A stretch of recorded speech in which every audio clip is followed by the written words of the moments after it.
Oh, right, yeah, the next part of this doc. Let's go.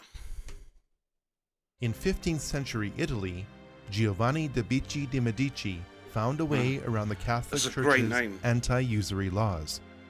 This was an important development in this money-lending family. In a 17-year period, 5 Medici were sentenced to death for capital crimes. With Florence being a major port for international trade, the Medicis would charge commissions for currency conversions and for advancing merchants money. Depositors in the Medici Bank would be given discretions. Just don't call it interest. Giovanni Medici diversified, decentralized, and upscaled his investments. He had to, because the Medici were challenged by royalty who had no problem defaulting on their loans since they had armies to back them. Money lending had now evolved into banking. What's that with the lion and the rabbit debating? That's that. Literally what that thing is. Where the rabbit says, I think we should split everything equally, and the lion's like, yeah, well, your argument lacks the bite of mine. And it's like true. What you gonna do? You ain't got no army, bitch. Over 150 years, the Medici family went from backstreet moneylenders to dominating Europe. Shakespeare's The Merchant of Venice contains powerful lessons about debt. The point of the play is that all debts are bookkeeping entries using other people's currency and are secured by something valuable. Moneylenders have to be ruthless, or people would default on loans. A key character in the play is Shylock, who became one of the most villainous character types ever, the moneylender. One reason why Shylock was so hated was because he was Jewish. The Catholic Church, which dominated Europe for centuries, forbade the charging of interest on loans. Islam also forbade interest.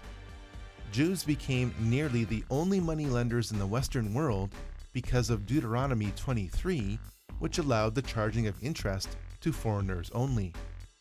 The result was that Jews were the pariah of Europe. This is literally what Thomas Sowell was saying in that video we did of him, where the Jews, he thinks the Jews are resented because they're a middleman. They don't produce anything. They're just a middleman and money makers, basically. Money lenders and things like this. Often confined to ghettos in many European cities. A Jewish moneylender would sit behind a table on a bench known as a banca. Now you know the origin of a long association between Jews and finance, and the origin of the word bank. The Dutch East India Company, That's pretty interesting. established in 1602, was the first enterprise to issue shares of ownership in itself.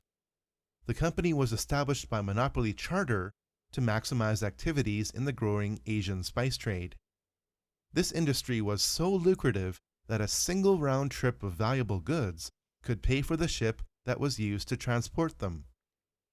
Anyone could buy shares in the company, but if you wanted your money back, you would have to sell your shares to another investor. This created the first stock exchange. The supply and demand of shares between buyers and sellers determined their price.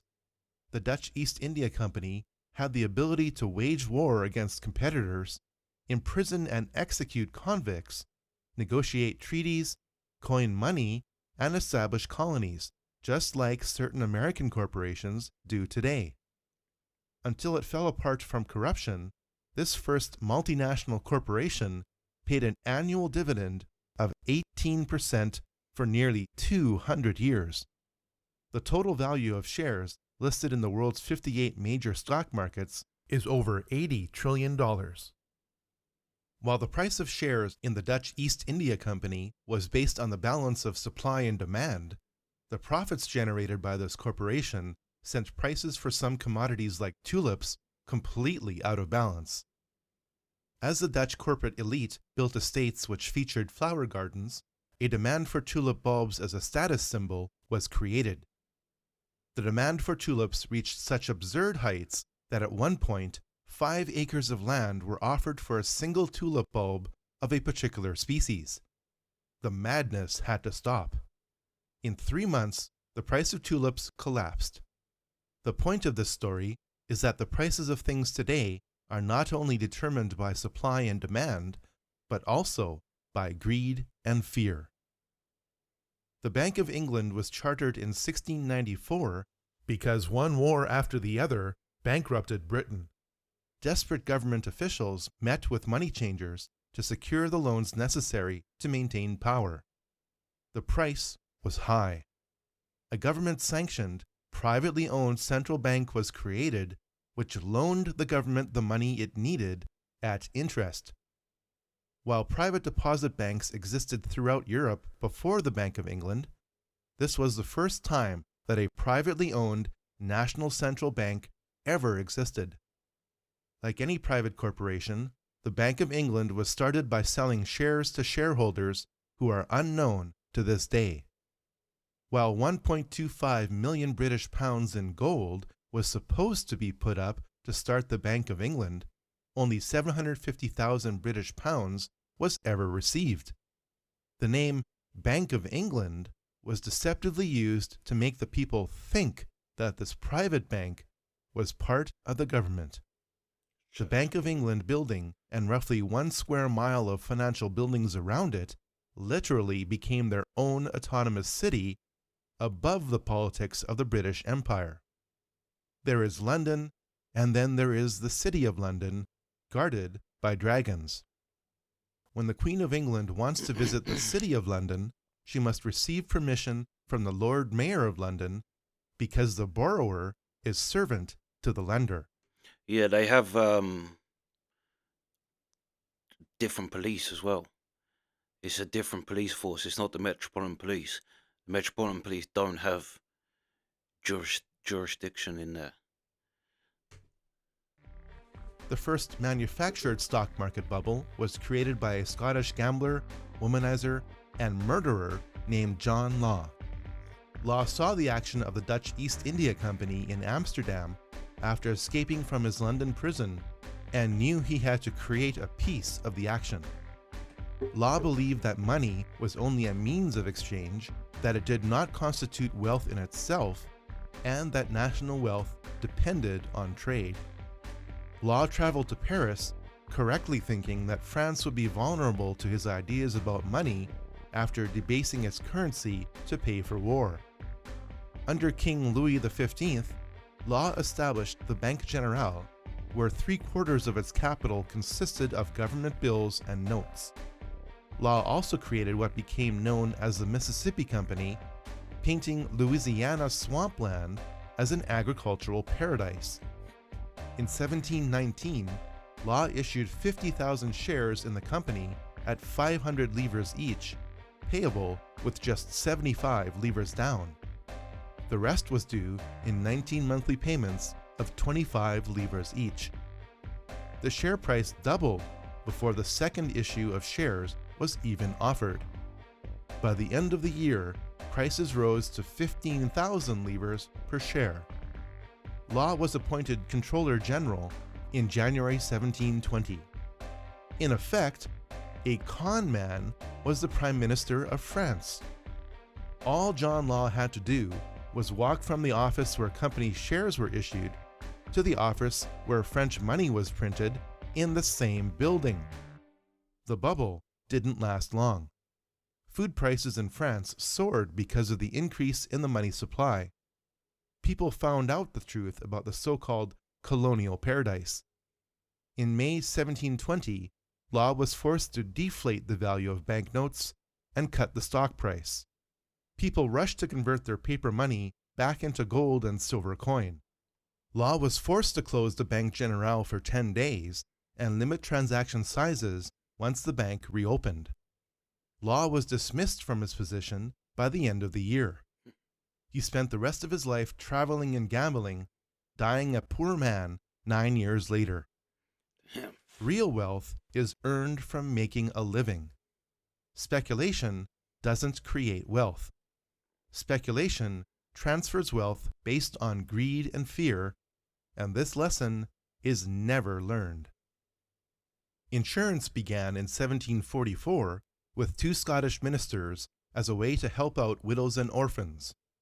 Insurance premiums were to be invested and claims paid out on profits while leaving the principal untouched.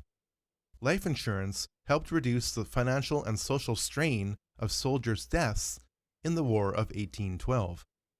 Eventually, being without insurance was seen as irresponsible. The greater the number of people who are paying into an insurance fund, the more people the fund is able to pay out. This is why, over time, governments who wanted to get re-elected picked up on the idea of covering every citizen from the cradle to the grave. The socialism of overinsurance creates a problem. It reduces productivity through reducing the incentive to work. The American Revolution of 1776 was about money. The founding fathers of America saw how the Bank of England had run up the British national debt, which placed unfair taxes on the American colonies. Before the Revolution, the 13 colonies printed paper currency in addition to gold and silver because there wasn't enough metallic money to keep colonial commerce flowing.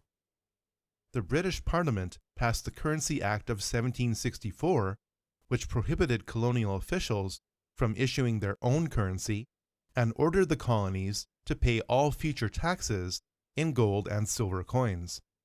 The colonies were being drained of their metallic money, and any other form of currency was outlawed. The colonies rebelled out of desperation. They printed the continental dollar and grabbed their guns. During the war, the British engaged in counterfeiting as a means of warfare. British agents flooded the colonies with continental dollars, which they printed up. While Britain lost militarily, America lost financially. For a short time, America had to prostitute herself to a private bank called the Bank of North America. While the Bank of England was big, the Rothschilds were far bigger, particularly because they came to own the Bank of England thanks to the greatest financial coup of all time just after Napoleon's defeat. This coup was also detailed in Volume 1, but it wasn't the whole story. The 1905 Jewish Encyclopedia records that the Rothschilds made 5 layers of profit from the safekeeping of the Elector of Hesse's gold. First, on the sale of Wellington's Bank of England bonds. Second, on the sale of gold to Wellington's armies.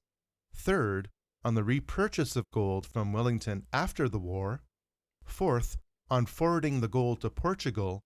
And especially fifth, the purchase of Bank of England bonds for pennies on the dollar after the Rothschilds knowingly put out the false rumor that Napoleon won the war. The Rothschilds were so successful because they were above market prices and national laws. If the price of gold was higher in Paris than in London, James Rothschild in Paris would sell his gold, and Nathan in London would buy the gold.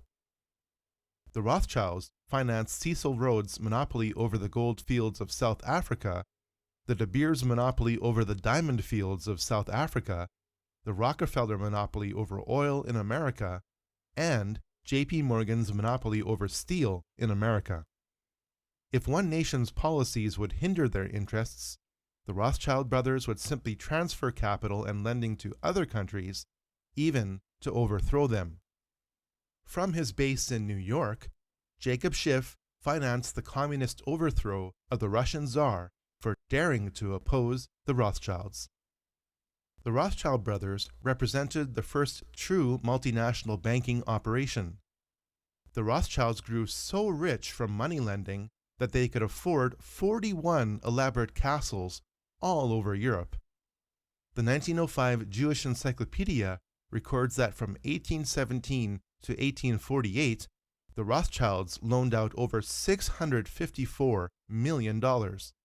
This staggering amount, adjusted for inflation, is like loaning out trillions of dollars today.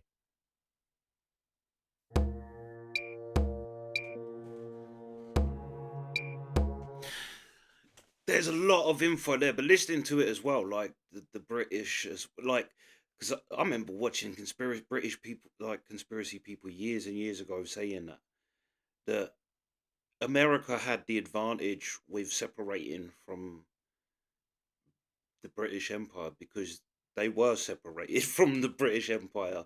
You can see where you can say, why is this country have anything to do with what we're doing over here?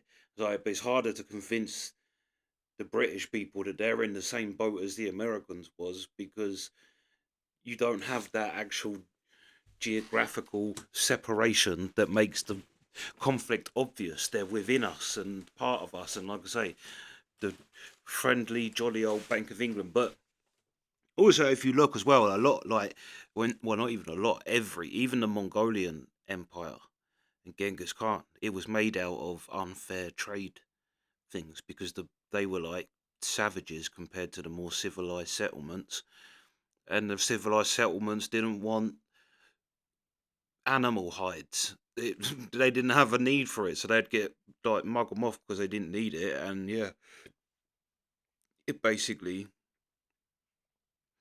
the Mongols were suffering for it, and then yeah, out come Genghis Khan.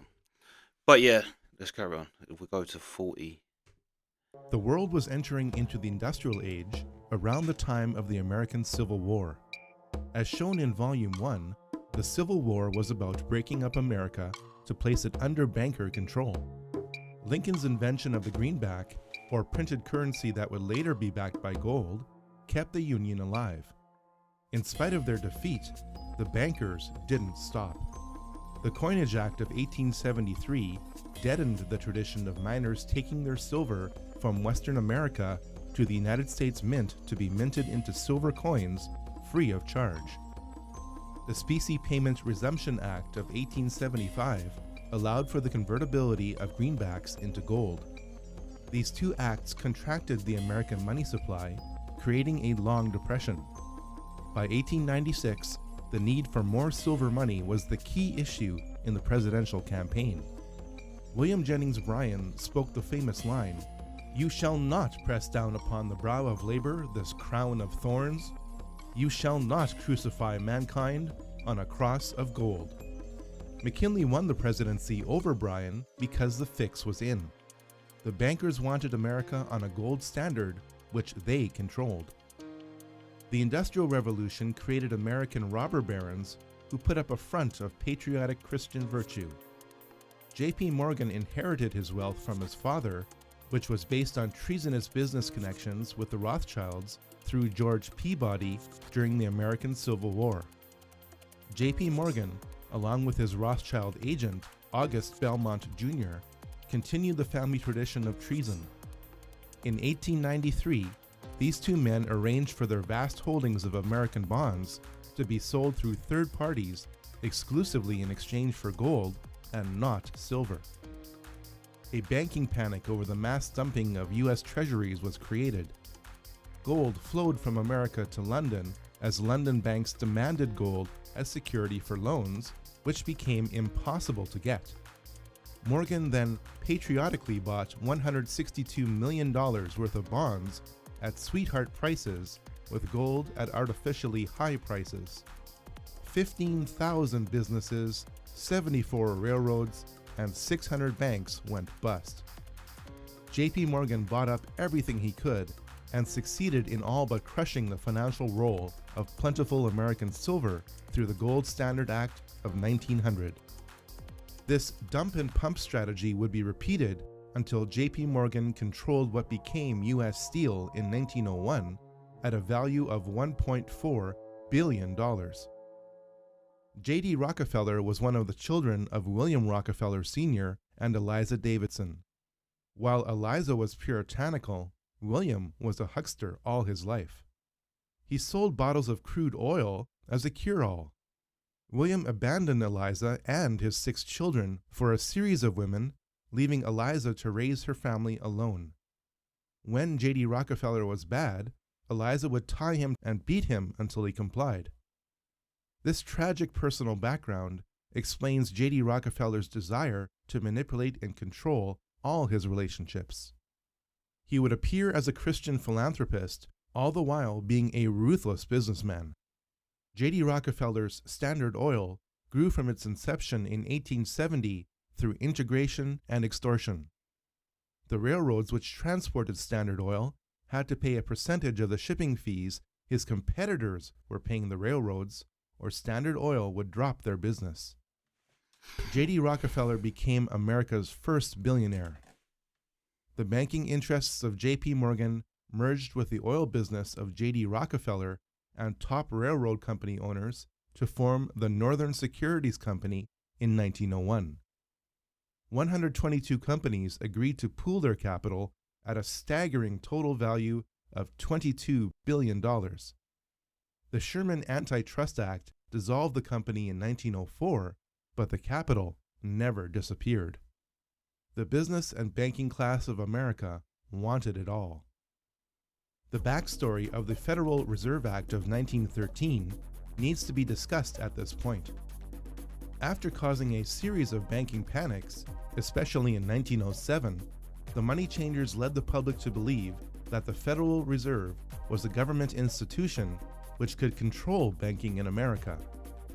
Representatives of the Morgan, Rothschild, and Rockefeller interests met on Jekyll Island, Georgia, in November 1910 at a resort owned by J.P. Morgan.